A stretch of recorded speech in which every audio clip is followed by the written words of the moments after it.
Breast cancer అనేది ఎవరికైనా రావచ్చు. స్త్రీ అయ్యుంటే చాలు. 20 ఏళ్ల వయసు ఉన్న స్త్రీల నుంచి 80 దాటిన స్త్రీల వరకు బ్రెస్ట్ క్యాన్సర్ చూస్తున్నాము. ఇది రావడానికి ఒక పర్టిక్యులర్ కారణం అంటూ ఏమీ లేదు. సో, ప్రతి స్త్రీ తనకి ఎప్పుడైనా బ్రెస్ట్ క్యాన్సర్ రావచ్చేమో అన్న భయంతో తనని తాను ప్రతి నెల చూసుకుంటూ ఉండాలి.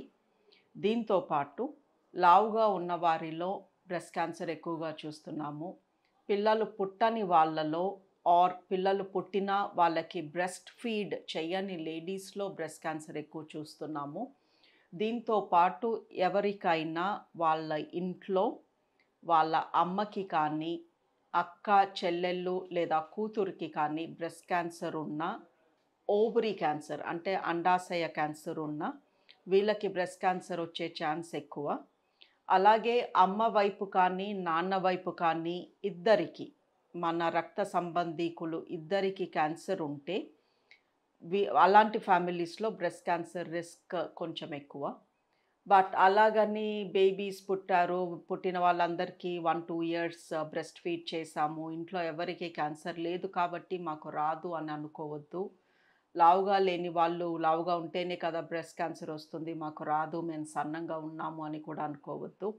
ఈ మధ్యన బ్రెస్ట్ క్యాన్సర్ చాలా మందిలో చూస్తున్నాము. చిన్న వయసు వాళ్ళలో కూడా చూస్తున్నాము. సో, ఎవరికైనా రావచ్చు అన్న ఐడియా మనకుండాలి. అండ్ బ్రెస్ట్ క్యాన్సర్ వచ్చేదుంటే రొమ్ములో కొన్ని మార్పులు కనిపిస్తాయి. మార్పులు కనిపిస్తున్నాయి అంటే ఆల్రెడీ క్యాన్సర్ వచ్చేసింది అని అర్థము. సో, మనం మార్పులు కనిపించే వరకు ఎదురు చూడకూడదు.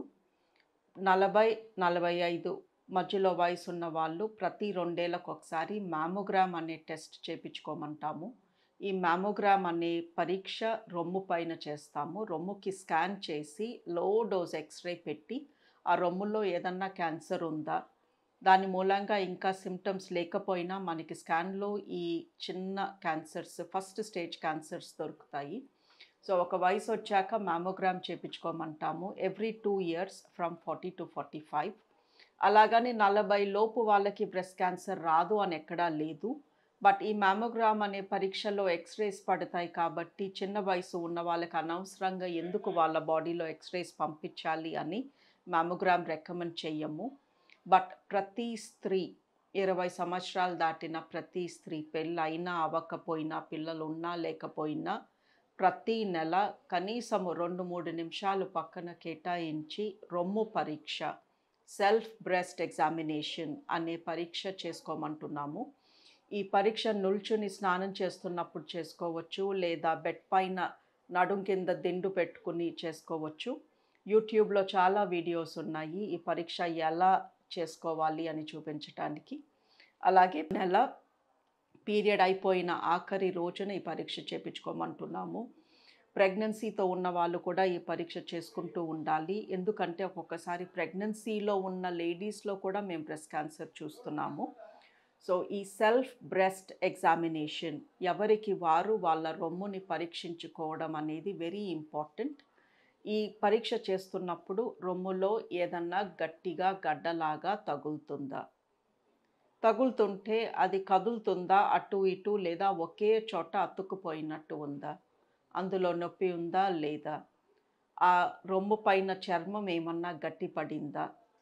ఆ రొమ్ములో నుంచి ఏమన్నా లిక్విడ్ నిప్పుల్లో నుంచి వస్తుందా? ఎస్పెషల్లీ ఆ లిక్విడ్‌లో ఏమన్నా ఎరుపు రంగు కానీ, నలుపు రంగు కానీ ఉందా? ఇవన్నీ చూసుకోవాలి. ఇలా మీకు మీరు ప్రతి నెల ఎగ్జామిన్ చేసుకుంటున్నట్టయితే మీ రొమ్ము మామూలుగా ఎలా ఉంటుంది? పీరియడ్స్ ముందు ఎలా ఉంటుంది? పీరియడ్ తర్వాత ఎలా ఉంటుంది? ఎక్కడ గట్టిగా ఉంటుంది? ఎక్కడ మెత్తగా ఉంటుంది? అనే అవగాహన మీకొస్తుంది. అలాంటప్పుడు ఏదన్నా తేడా తగిలినప్పుడు మీరు వెంటనే మా దగ్గరికొస్తారు. మీరెప్పుడు పరీక్షించుకోలేదనుకోండి, మీ రొమ్ము మామూలుగా ఎలా ఉంటుందో మీకు తెలీదు అనుకోండి. అప్పుడు అందులో గడ్డుందో లేదో కూడా మీకు అవగాహన ఉండదు. రొమ్ము 3 రకాలుంటుంది. కొంతమంది రొమ్ము మెత్తగా, ఎత్తుగా సైజ్ పెద్దగా ఉంటుంది. కొంతమంది రొమ్ము గడ్డలు గడ్డలుగా ఉంటుంది. వాళ్ళ రొమ్ములో ఉన్న కొవ్వు గడ్డల్లాగా ఉంటుంది. మెత్తగా దూదిలాగా, స్పంజ్‌లాగా ఉండదు. కొంతమంది రొమ్ము చిన్నగా ఉంటుంది. గట్టి రొమ్ము ఉంటుంది. ముట్టుకుంటే అన్నీ గడ్డలు గడ్డల్లాగా తగులుతూ ఉంటాయి. సో, ఈ మెత్తటి రొమ్మ, లేకపోతే గడ్డలుగా ఉన్న రొమ్మ, గట్టిగా ఉన్న రొమ్మ అనేది మనకి వంశపారంపర్యంగా వస్తుంది. ఇది ఆ రొమ్ములో ఉన్న కొవ్వు తత్వం మూలంగా. సో, ఈ రొమ్ములో ఉన్న కొవ్వు గడ్డలు కట్టొచ్చు. అది క్యాన్సర్ కాదు. సో, ఈ కొవ్వు గడ్డలనేవి చాలా మందికుంటాయి. మీకు కూడా ఉండుండొచ్చు. ఈ కొవ్వు గడ్డల మూలంగా మీకు క్యాన్సర్ రాదు. ఈ కొవ్వు గడ్డలు క్యాన్సర్ అవ్వవు. సో, మేమేం చెప్తున్నాము అంటే, మిమ్మల్ని మీరు చూసుకొని, లేదా ఒకసారి డాక్టర్‌తో పరీక్షించుకొని, మీకు కొవ్వు గడ్డలు కానీ ఉన్నాయా? ఉంటే అవి ఎప్పటికీ ఉంటాయి. అవి క్యాన్సర్ కింద మారవు. అవి కాక కొత్త గడ్డలేమన్నా వస్తున్నాయా? ఆ కొత్త గడ్డలు క్యాన్సర్ గడ్డలవ్వచ్చు. సో, ఫస్ట్ అసలు మీది ఏ టైప్ రొమ్ము? మీకు కొవ్వు గడ్డలు ఉన్నాయా? లేవా? ఉంటే వాటి గురించి కంగారు పడొద్దు. కొత్తగా ఈ కొవ్వు గడ్డలు కాకుండా ఇంకేమన్నా గడ్డలొచ్చాయా? వస్తే అవి క్యాన్సర్ అయ్యే ఛాన్స్ ఉంది. సో, ఈ అవగాహన మీకు ఉండాలి. ఎవ్వరూ బ్రెస్ట్ క్యాన్సర్‌కి ఎగ్జెంప్ట్ కారు. ఇది ఎవరినైనా బాధించొచ్చు. సో, ప్రతి ఒక్కళ్ళు జాగ్రత్తగా, అప్రమత్తంగా ఉండాలి అని ఐయామ్ రిక్వెస్టింగ్ యూ.